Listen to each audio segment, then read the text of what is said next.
The holidays are overwhelming. They are. It's going to be hard. And so my hope would be that you're drawing closer to your kids, that you're learning more things about them to help continue them in their healing process. Welcome to the Honestly Adoption Podcast, a show about adoption, foster care, advocacy, and becoming the best caregiver possible. Pull up a chair. We're glad you've joined us. Here are your hosts, Mike and Kristen Berry. Friends, welcome to the Honestly Adoption Podcast. Thank you so much for tuning in to this week's episode. And if this is your first time tuning in, then welcome to you. We're glad you're here. We hope you get a lot out of this podcast. My name is Mike Berry, along with Kristen Berry. We're your hosts for this show. And do me a favor, if you haven't done so already, visit our podcast website, honestlyadoption.com/podcast. And you can learn all about the work we do at Honestly Adoption and catch up on past episodes.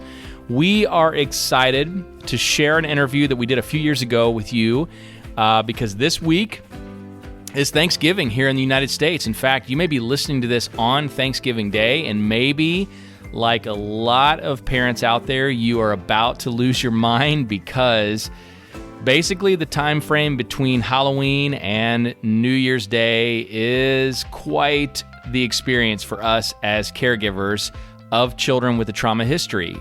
Overstimulation, loss, grief, you name it. All the emotions come to the surface during the holiday season, and we're excited to air a past interview that we did with our good friend Jenn Hook, who is a trauma-trained therapist, author, and the director of Replanted Conference. She is here to offer some amazing advice for handling overstimulation during the holidays.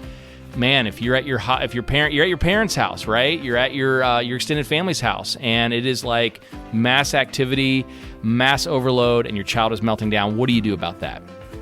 Well, that's the topic of today's show. We're going to get to that in just a moment, but listen, I want to invite you, if you are a caregiver who is overwhelmed, exhausted, feeling like you just can't go another day, right? You are at your wits' end. We are hosting a workshop this coming Monday, Tuesday, and Wednesday, November 29th, December 30th, and Thursday, December 2nd, not Wednesday, Thursday, December 2nd, called The Resilient Caregiver. And during this workshop, Kristen and myself are going to be giving you 3 keys to help you thrive as a parent, to help you achieve resiliency on this journey. You guys are not going to want to miss this workshop. It's going to be amazing. It's going to be transformational. We are going to dive deep into a full-fledged plan to help you as a caregiver achieve resiliency. All you need to do to sign up, and here's the thing, it's 100% free to join. All you need to do to sign up is visit honestlyadoption.com/resilient. Grab your spot while they last. Our workshops always fill up, especially the free ones. And this is 100% free, so don't miss out on the opportunity to get a spot to this workshop. honestlyadoption.com/resilient. And one last thing, and then we'll jump into this interview. You guys know as well as I do that right now in the U.S., it is Black Friday, right? Black Friday sales have been filling up your email inbox. You see them on the TV, you hear them on the radio, you see ads online. It's all over the place. Well, guys, we are jumping into the fun with Black Friday, but we are doing something that we have never done before. You may know this, but a couple years ago, we created an entire educational site called the Honestly Adoption University. And the university is filled with online courses, training webinars, video series, conference replays from our virtual conference, literally hundreds of hours of training content, all designed to help you become a better caregiver, the best caregiver possible. That's our heart behind the university. And listen, there is so much content in the university, so much training, valuable training content that it's almost priceless. But if we were to put a price on it, it's going to be about $5,000 worth of content, right? When you add it all up, all the hours, all the expertise from world-renowned medical and therapeutic professionals that we have in the university, it's worth about that, right? But here's the cool thing. It's Black Friday, man. So we're offering an all-access pass to our entire university library for I think it's like 94% off. So instead of $4,997, you can get access to our entire university library for just $297. I told you it was crazy, man. My team is looking at me like, you guys are totally insane. But listen, we want to impact your life. We want to bring value to your life. We want to help you become the best caregiver possible. So for a very, very limited time, literally until the end of this weekend, Thanksgiving weekend, it expires on Saturday night this week. I think Saturday night, Sunday night, you can get all access to everything, just about everything we have in the university library for 94% off. Instead of $4,997, it's $297. That's it. One-time price and hundreds upon hundreds of hours. Training certificates, continuing education certificates are all yours. Full access. All you need to do is visit honestlyadoption.com/Black Friday, and it's going to give you all the information to grab your all-access pass for 94% off. Guys, it's our gift to you. It's Black Friday. We want to make it meaningful for you. We want to help you become the best caregiver possible. So we're giving this away. So visit that site, learn all about it, click the links in the show notes. All right, guys, on with this amazing episode with our good friend Jenn Hook, talking about how to handle overstimulation, dysregulation during the holidays. Here we go. Well, welcome to this episode. We are so excited to have Jenn Hook with us today. She is actually a close friend of ours, and we're just excited to sit down with her. Honestly, I wish we were at a coffee shop just having coffee, but we're going to take a little bit of time to record this conversation. Welcome, Jenn. Hey, welcome. Thanks for having me, guys. I'm really excited to be here. Well, we are excited to have you. Can you tell us a little bit about you, what you do, and who you are? Yeah, so I'm Jenn Hook. I was a therapist in the foster care system for a number of years. So I did trauma counseling with kids primarily 3 to 18 years old. And out of those experiences, I just saw so many families in the trenches with these kiddos. And so we decided, there was a bunch of us in a community in the Chicago area, and we decided that we wanted to do something about that, specifically engaging the church in that role. And so we founded a ministry called Replanted that's specific to providing support to adoptive and foster families and safe families and their kiddos. And out of that experience, we also got connected to the Schneidlers. If anyone on this podcast has heard of Michelle and Andrew, they're awesome rock stars who started Refresh. And so we got connected with them and had an opportunity to bring even more support and encouragement and experiences of you're not alone. There's people who really get this. And so we brought Refresh to Chicago. And so we just hosted our last Refresh, our second one, about 2 months ago. So it was super fun too. So it was fun. a lot of fun. Yeah. It really was. Yeah, we already have it circled on next year's calendar. So definitely fun. So go ahead. No, go ahead. I was going to say, it's just so good to be with community that really gets it, you know? Yeah. Having people come together and to be able to laugh and cry and just really feel understood and feel encouraged is really, really cool. So yeah, we couldn't agree more. So we're in the middle of this, a podcast series called Holiday Survival Tips and Tricks, where we've invited therapists, professionals who are on the front lines in terms of understanding trauma and attachment issues and the whole adoption foster care journey and some of the struggles it brings with. We've brought all of you guys together onto this show, and today we want to talk about the big O word. I'm calling it the O word: overstimulation. Kristen, I know, thinks I'm weird for saying that. I just made that up off the top of my head. For those of you listening, Kristen is just shaking her head right now. Yeah. Truthfully, nobody can see this, but she shakes her head at me a lot. So I feel like we really derailed. Oh, we did already. We've already derailed, and we've just barely gotten started. So back to what I was saying. We're in the middle of this holiday season, and today we want to talk about overstimulation, which a lot of our kiddos deal with. In fact, in a couple of these interviews, we've talked about how gosh, we are surrounded by lights and parties and, holiday get-togethers and Christmas music and Christmas movies and all this stuff and not just that, things that happen at school and things that happen in the neighborhood that just put our kids on overload. Mm-hmm. But I really want to start off by talking about some triggers, because overstimulation really comes to the forefront because of triggers that set our kids off. So I want to begin by asking you this, Jen. What triggers these moments where our kiddos are melting down or they're overstimulated, and what can we be on the lookout for as we navigate this during all these things that we have going on in the holiday season? Yeah, that's a really great question. And it's, the thing is too, I would really encourage parents to just really key into your kiddos and see what triggers them specifically. We know that for kids from hard places, kids who have experienced trauma, about 80% of them have sensory processing difficulties. And so, especially when you get into the holidays, it can just be, like you said, overload. These kiddos are just taking in a ton. And we know with our kids that their brain has a really hard time organizing it. Mm-hmm. So it's not just this overstimulation. It's like, I'm getting all this input and I can't make sense of it.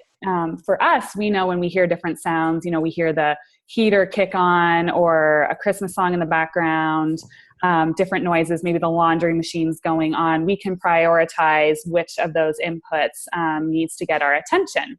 And so if we're in a conversation, I can stay focused in on you. But for our kids, they can't make sense of it. Their brains neurobiologically have been impacted by trauma.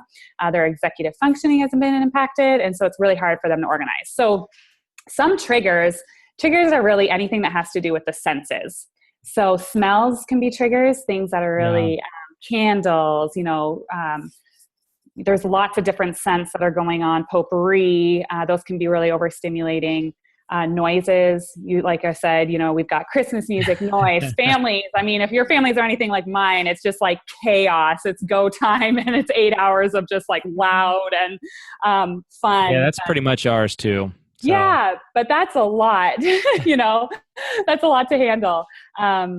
Then we just have also sights, right? So we've got candles flickering, we've got Christmas lights, we've got lots of bright colors. We know that a lot of bright colors can be really hard for our kiddos as well on the brain. And so they're taking those in. Touch is a big one. So touch is really overstimulating for our kids. So constant hugs, people grabbing their shoulders, wanting to cuddle, they're opening things. They're getting a lot of different tactile stimulation that can be really hard for our kids as well. And then just the noise, right? So you've got a lot of noise. You've got a lot of things going on. Did I get all the senses?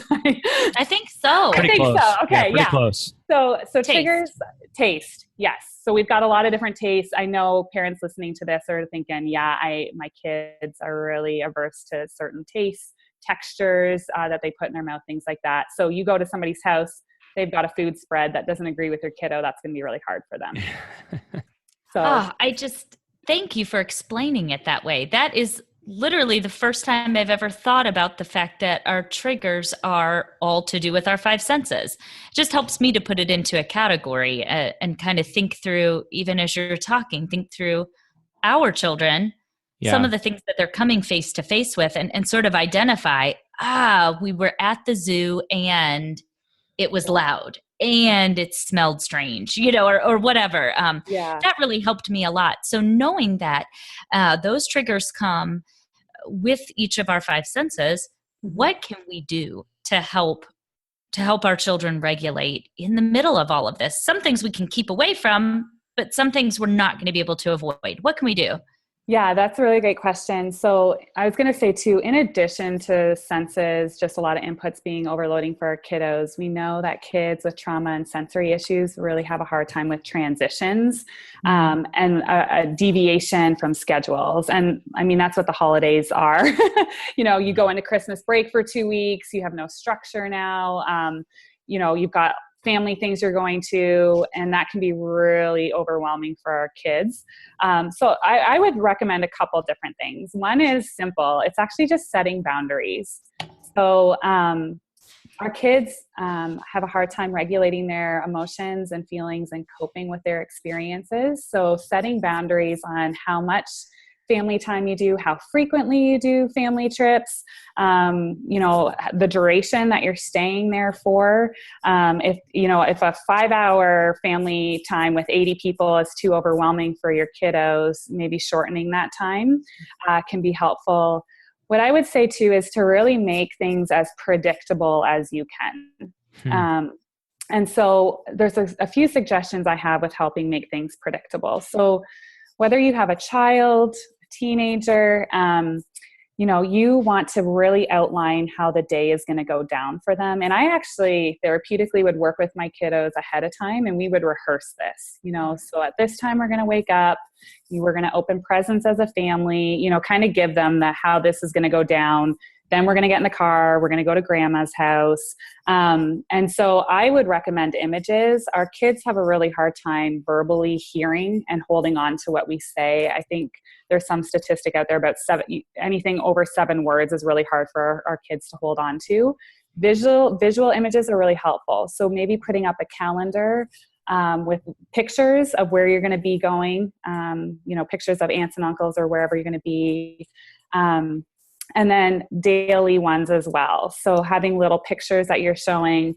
The one thing I would really recommend when you're doing that to help make it predictable is to actually put together a wild card. So maybe have an image and it's a wild card image. We know that things change throughout the day.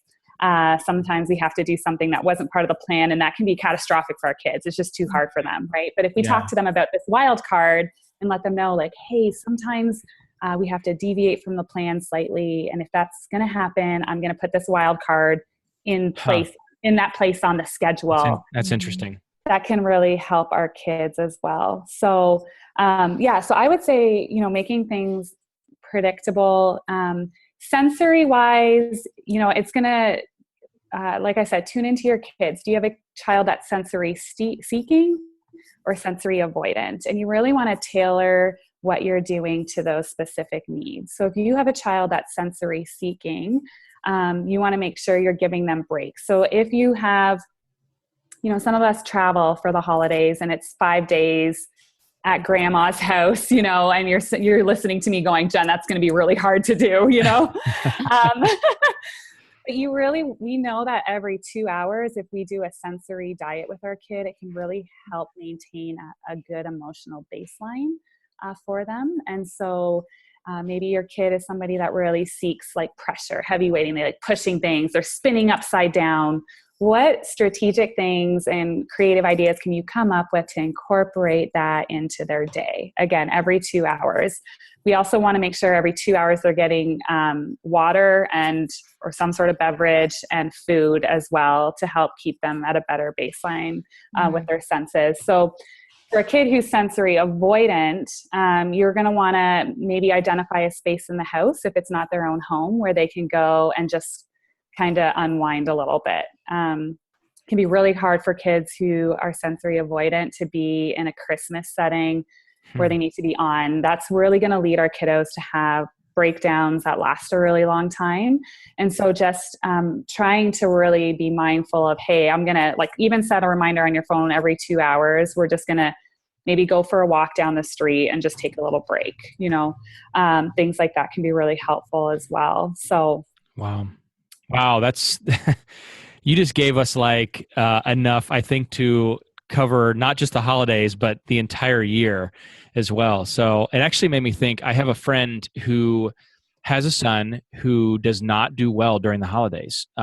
It overloads quickly, sensory overload quickly. And I asked him about a year ago or so, right before last Christmas, I asked him, what do you do when you're in these family get-togethers and your son just gets to that point where he's had enough? Yeah. He said, well, the first thing we do is we have a conversation with him before we get to the family get-together or before family comes over. And specifically, if it's at our house, we give him permission to leave when he needs to. And that may be 5 minutes into the family gathering. That may be an hour. But they give him that permission to go and find his own space, knowing that there are no constraints to that. If you need to go, you go. You know, to come down, or to what's the word I'm looking for? To To re-regulate. Re-regulate. Yeah. Yeah, Exactly. re-regulate. So, and you know what? That's also super important for our kids who are sensory seekers, the ones that are like constantly, upside down on the couch, flipping around. You can get to a threshold where you go beyond what's really needed, and you get to a place where you're just in this heightened state now, and that also really causes crashes. And so it's really important that even though kids are running around, they're playing and they're having fun, we know that, hey, we got to bring them back down still. It's really important in that sensory diet to do something to help them cope, kind of bring them back down again. Maybe it's 5 minutes, maybe it's an hour, but then, go back into the situation, play again. But if we get to the point where we hit that threshold for too long and they're like super squirrely and just, all over the place, we're setting our kids up again to get into a state where they're going to be deregulated and totally crash. Yeah. So that actually, it leads me to another question I want to ask. It's actually something we talked about a little bit ago that you had mentioned in something that you were saying, and that was too many hugs, which tend to happen when we're with, bless their hearts, our extended family who do not understand our situation or what our kids deal with or where the hard places they've come from, which we get this all the time over email or on our Facebook. Okay, what do we do when we have extended family members that don't understand, or they think that our kids should participate in everything and it's just joyous and we're all happy, but our kids are freaking out. So family members tend to be triggers. They tend to cause meltdowns. I'm not bashing on extended family members, but what can we do to help bring understanding to family members? What can we do to navigate that portion of our holidays? Yeah, I think the biggest piece there is education. Some of our family members just really don't know. They might think, oh, okay, you have a child that came to you through foster care and they've got trauma, but they don't really understand what that means or how that impacts the child. And so, this is again where parents end up rolling up their sleeves and needing to advocate for what their kiddos need.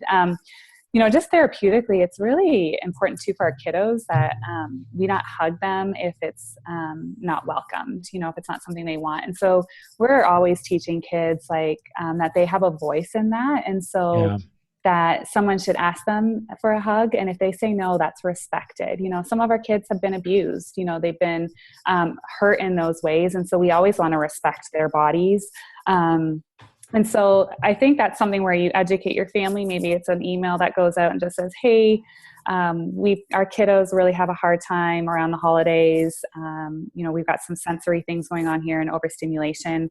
One thing I'd really love for you guys to do is ask permission before giving a hug to any of our kiddos.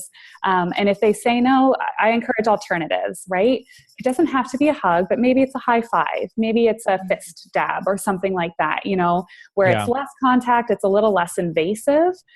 You're still getting contact, right? Which is great. And that's actually can be really good for kiddos and their healing process. But yeah, hugs can get overwhelming for kids. So I would deviate then to a high five or we'll even joke with some of my kiddos will be like, what's a touch point we can do? And they'll be like a high one. So we're doing index finger high one. I love that. You've given us great advice about how to prepare for the holidays, but sometimes there is that wild card and we didn't see it coming. And it could be as simple as, I'm thinking of a scenario that just happened in my backyard yesterday. Bouncing on the trampoline and all of a sudden there's punching. The neighbor's kids are over and that one child that no matter how hard we tried to set the day up, something happened in that moment. And now the child is really dysregulated. And I think with the holidays too, we add on top of it. Maybe we've communicated to our family. Maybe they understand a little, but now the whole family is standing around and maybe we've got a little guy who's using a list of 4-letter words or refusing to leave the room and calm down.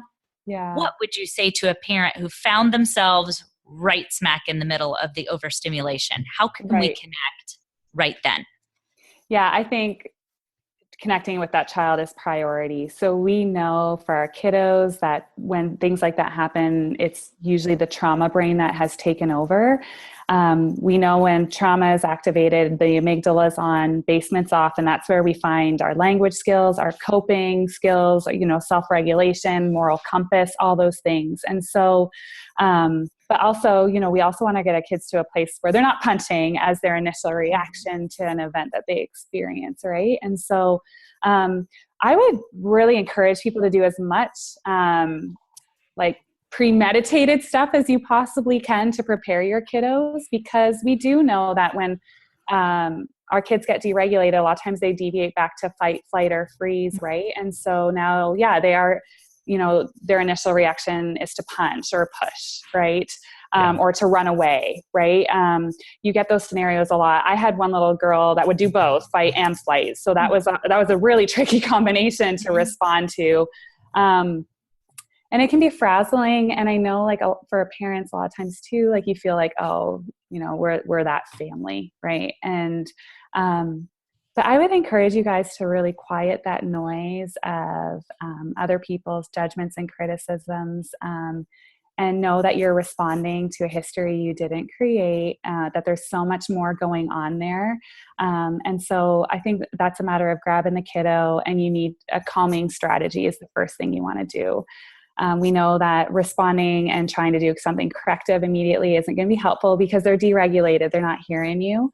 And so the first thing we want to do is connect and do some sort of calming strategy together. So maybe that's going for a walk. Maybe if you have a sensory seeking kid, that's where I'll push walls together. So maybe we go to the fence and we're like, okay, buddy, we need to do some things to help calm us down. So let's count to 10 and push this wall over if we can, and make it really fun and playful. That can be really disarming for our kids when we make it playful.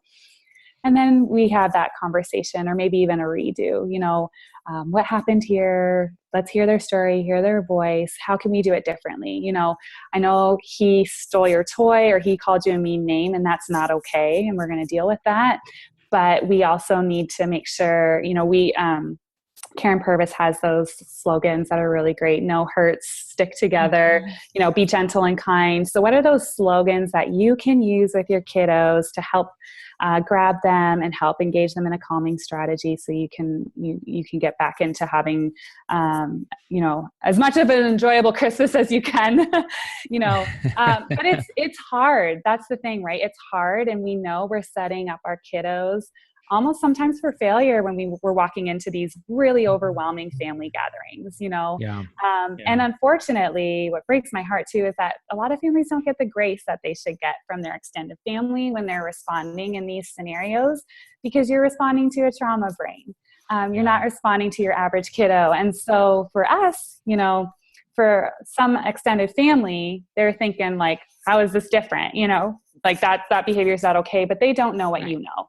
And so just be empowered. What your kid needs, their history, their circumstances, what's going on with them.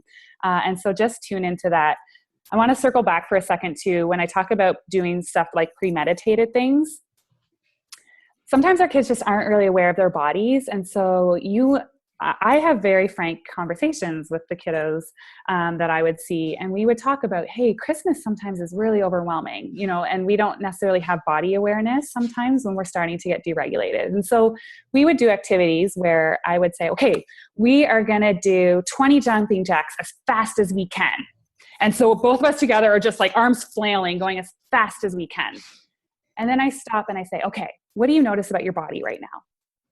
Right? And they're like, okay, I'm breathing really fast. Yeah. Okay. What about, what else do you feel? My heart's beating out of my chest. Okay. What else do you feel? And get them to kind of recognize what's happening with their body.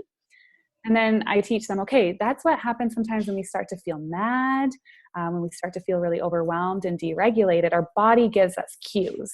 And so now, while they're in this deregulated state, because they still feel that way, now I'm going to practice a coping skill with them, and I'm going to let them pick, so I'll give them a couple different options. They pick one. And we're going to do that coping skill. And then I'm going to check in and say, hey, how do you feel now? Do you still feel, is your breathing still really fast? Is your heart still freaking out? And if they say yes, I'll say, okay, we're going to do some more cooling down strategies, because we want to get to a point where we're not feeling those things. And so then they're checking in with their body. Do I still feel that? Do I need to push the wall again for 10 seconds, or do a chair lift? or maybe it's some deep breathing, whatever it might be. But then come up with some strategies. So tell your kiddos, sometimes at Christmas, we're going to feel that way. We're going to get really overwhelmed. And I'm on your team and I've got your back. So let's come up with some things that we're going to do to get through this together. So maybe you bring some sensory products with you to family gatherings, or know what some of those calming strategies are. Bring them with, put them in a room of the house, so the child knows, like, hey, okay, I've got things to help me out, Yeah. So, and practice it as much. When you practice it while they're in a calm state, they're more likely to use it because they're developing muscle memory to use those strategies. Now, let me ask I was just going to say, I just love the way that in each of these strategies, we're empowering our kids to begin to handle some of these things themselves. So I think that's fantastic. Thank you. There's one question I wanted to throw in here. Kristen and I have standards with technology in particular, but I know a lot of parents will default to technology, an iPad, a Kindle, an iPhone. What would you recommend with that? Because there are a lot of parents that will do that. That's the sensory product or the item that they'll bring with them. We have boundaries. Speaking of boundaries, which you talked about a moment ago, we have really strong boundaries around technology. We limit the time.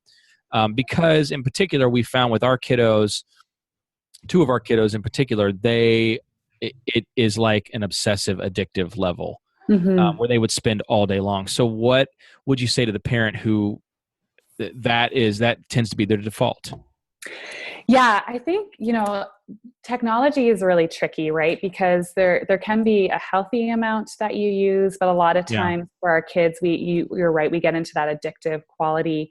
The one thing I will say is iPhone smart devices are, they utilize a blue light, which is actually a stimulant. So those types of devices can actually be stimulating our kiddos. A lot of times I know parents will say like, oh, I give them like iPad or iPhone time before bed, and their kid's not sleeping. And and so I'll say, oh, actually, so iPhones have blue, or, smartphones use blue light. That's a stimulant. And so we have to be strategic. Now, here's the thing though. Sometimes we have to pick our battles. Yeah. So sometimes we've got a kid that's really struggling, and at Christmas time, we've got to lower that bar because it's just going to be a lot harder for them than maybe it is going to be in another month. Yeah. And sometimes you've got an 8-hour car ride to get to a family gathering, and the easiest thing there is a movie, right? And so I would say, when it comes to technology, overuse can be really detrimental too. There's a lot of research out there in terms of how much, technology children should use based on different ages. And so I would say, like, be aware of those sorts of information. But I would also say pick your battles as well. Yeah. Obviously, I think using technology when it's just like, this is just going to be a better outcome for the kiddo is fine. But sometimes we also get really tired ourselves. And so maybe it's an ounce where we really need to, this is an opportunity where we can really teach our kiddos and empower them to have more body awareness and to use their words to communicate their needs, and for them to use coping skills. And to be able to, some of our kids have a really hard time socially engaging with other kids. And so maybe there's a balance there where we're teaching them social skills still, but they also get that 20-minute break. But I would put parameters. If you're going to use some technology, put a timeline on it, and maybe even set a timer. We're going to do screen time for 15 minutes. Once this buzzer goes off, and give a 5-minute warning, you're going to get a beep for 5, and then once 15 minutes is up, it's off, and then we're going to reintegrate. Yeah, that's great advice. That's actually what we coach parents who are parenting, in particular parenting children with FASDs, that when you hand a device to a child, you every 15 minutes remind them you have X amount of time left. It's the turning the aircraft carrier illustration we use. It takes a lot of time and a lot of space. You can't just re-gear, and say, nope, time's up. After they've been on it for an hour, that's going to cause a meltdown 9 times out of 10. So that's great advice. And I think you're spot on. 2 things that I love that you said, pick your battles. Mhm. Gosh, you guys, listen, do you want to make it through the holidays, or do you want to be in battles over small things? And that's where we're all at. But that the time limits, setting those limits, making those very clear. I love that. That's great advice for parents who are using technology, which I agree with you. I don't think that's a bad thing. I think that there's too much of it, but there's too much of anything, So here's what we always love to do at the end of this podcast in particular, because this is the Honestly Adoption podcast, and we wade into the messy. Yeah. We do that with confessions, with the blog, with our podcast, everything we do. But in doing that, we also want to make sure that we always send our audience away with hope, because we believe that there is hope. And so I want to ask you this: what hope can you give the parent who has listened to this entire show, but quite frankly, they're just dreading the holiday season? They've been down this road. Every time there's a break, a school vacation, they're dreading it. So what hope can you give to the parent who's just dreading this holiday season with a kid who is overstimulated easily? Yeah. I think the answer is the me too, right? The holidays are overwhelming. They are. It's going to be hard. And so I think the hope is that through each of these experiences, that my hope would be that you're drawing closer to your kids, that you're learning more things about them to help continue them in their healing process. My hope would also be that, the environments you're in, that people would take note and really come around you with grace and love and understanding instead of judgment and criticism. But my hope is that you would be able to just also find time for rest. The holidays can be so overwhelming, but Christmas is a time of joy. It's a time of hope in the Lord and just celebrating the birth of Jesus. And I think finding those times where you can do some self-care and just rest in that hope and be encouraged. I had seen I think it was a quote from Jason Johnson, where we have the scripture verse, where it says, "Well done, good and faithful servant." It's not saying well done, good and perfect, you awesome parent, that got everything right. It's saying faithful. Yeah. And I think in this season, as you're loving your kiddos through this season, that can be really hard and really overwhelming, that you would continue to hear those words, well done, good and faithful servant, that you keep stepping up and stepping into those messes, but that you would also feel loved and encouraged from others. So that would be my hope and encouragement.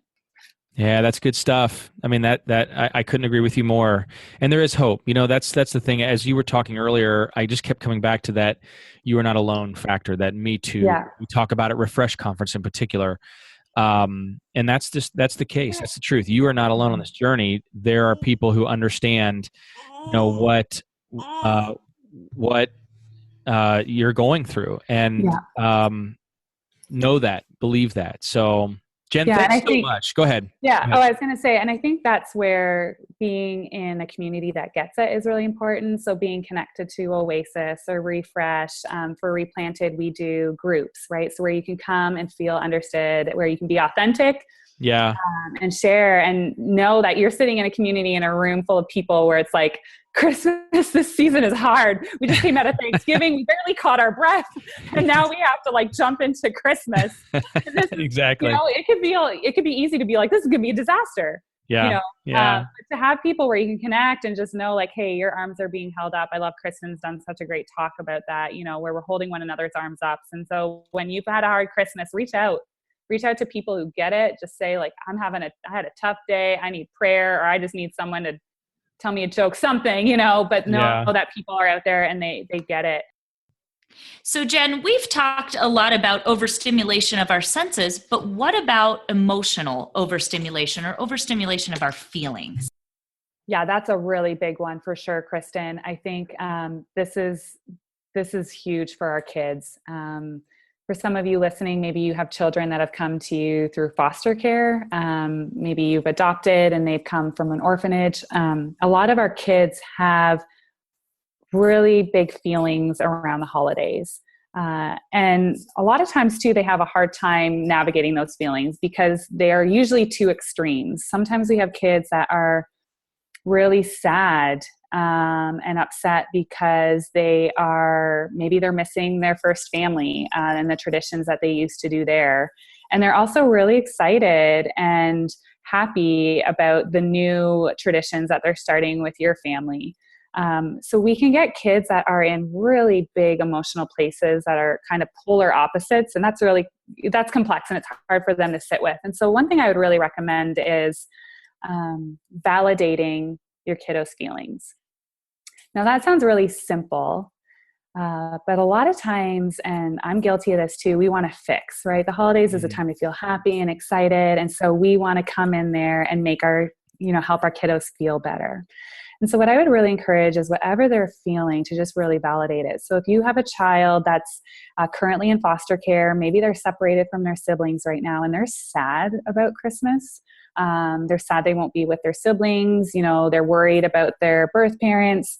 You want to validate that and tell them it's okay to feel sad about that.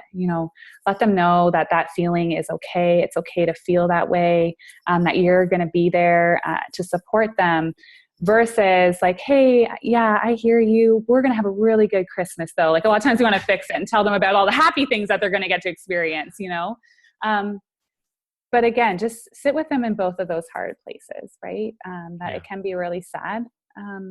Maybe your child was in an orphanage and they had done certain Christmas traditions and they had some friends there and this is all super foreign to them and it's overwhelming. So instead of feeling excited about Christmas, there's this apprehension or just confusion about the holidays and traditions, right? And so validate that feeling as well. Give them permission for that feeling that it's okay to feel that way. One thing I recommend parents do is create a feelings box. You can go to the dollar store and buy those big boxes with a lid on it. And what I do is I have kids draw on the outside, decorate it, put their name on it, but I let them know hey, put all your feelings in here. So maybe you want to write some Christmas wishes. So maybe it's a wish I'm sad I'm not with my brother and sister this Christmas. I wish I could be with them, and have them put their feelings in that box. Maybe it's a picture that they wish they could give to their friends that they had in the orphanage, but they can't, right? And we put that feeling in the box as well.